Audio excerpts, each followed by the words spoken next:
She tossed the envelope onto the kitchen table without even looking at me. Her gaze remained fixed on the espresso machine, waiting for it to hiss.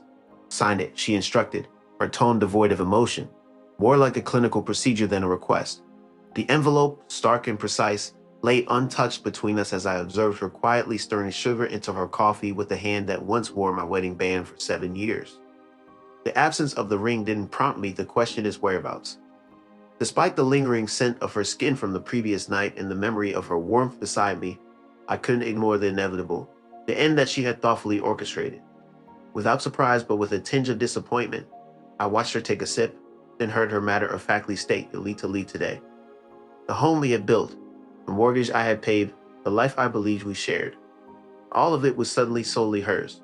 She had inherited $10.4 million in assets. Several weeks had passed since her mother's sudden passing. The will and trust accounts were sealed tight, no mention of me anywhere. I had always been kept at a formal distance by her family, which I had mistaken for politeness. It turned out that I was merely a temporary presence in her life, a placeholder until her true journey could begin. Without uttering a word of protest or confusion, I silently packed my belongings from the bedroom shelf as she watched on disapprovingly. As she insisted that I leave everything behind, her brothers arrived and their presence only added to the tension in the room.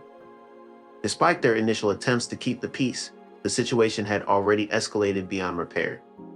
An intense confrontation ensued, culminating in her forcefully pulling me outside by my wrist and hair, her hands reflecting the same bloodline that had deemed me unwelcome.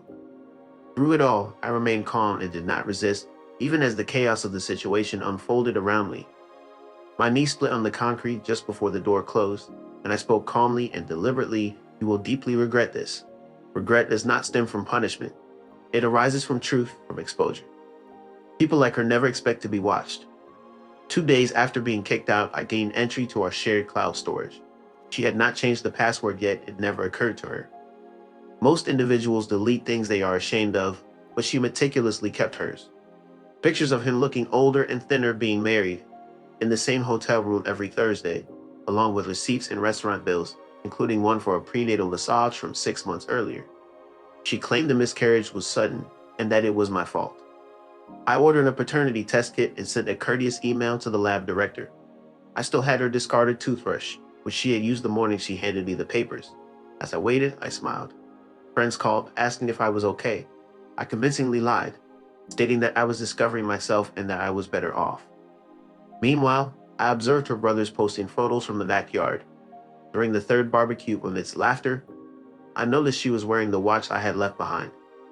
In her new selfies, she was always clad in black. Perhaps it was her morning routine. It took 11 days for the results to come in, revealing that the baby was not mine and the man was confirmed as the biological father without any dispute. I remained stoic, not shedding a tear or even blinking. I printed the report, folded it neatly, and placed it in a plain envelope similar to the one she had given me earlier that morning. Without a note or return label, I sent it to her work address. The following day, she called me thrice, but I chose not to pick up. In a text, she insisted that we needed to talk, to which I replied curtly, stating that we did not. The ensuing silence spoke volumes, drowning out any possible apologies she might have offered. 2 weeks later, her lawyer reached out to me regarding a financial discrepancy. It turned out that before her mother passed away, she had temporarily transferred several accounts into my name for tax purposes, forgetting to change them back legally. The amounts at stake were substantial, ranging from $4.06 to $6 million. I sought the expertise of a top-notch estate attorney and instructed him to handle the matter meticulously, discreetly, and decisively. Unsurprisingly, they disputed the transfer, alleging fraud and questioning the validity of the arrangement. Rael, I never spoke to her once, but I did send her another envelope.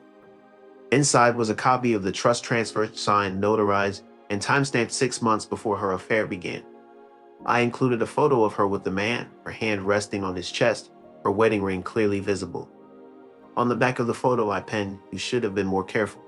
She ended up losing half the fortune in her futile attempt to reclaim what was never rightfully hers. Her brothers never contacted her again, perhaps having learned the consequences of manipulating others. I found a simple condo downtown. Nothing extravagant, just a place with walls that tell the truth. Sometimes, in the middle of the night, I recall the sound of the espresso machine and how she averted her gaze from me. I used to ponder whether she felt remorse, but I now realize that guilt requires a soul, something she lacked. Ambition was all she had. I allowed her to bury her ambition next to me in the bed we once shared. However, things have changed. She handed me an envelope, and in return, I walked away with everything else, leaving her behind. It wasn't about seeking revenge. The satisfaction comes from knowing she will never feel secure again.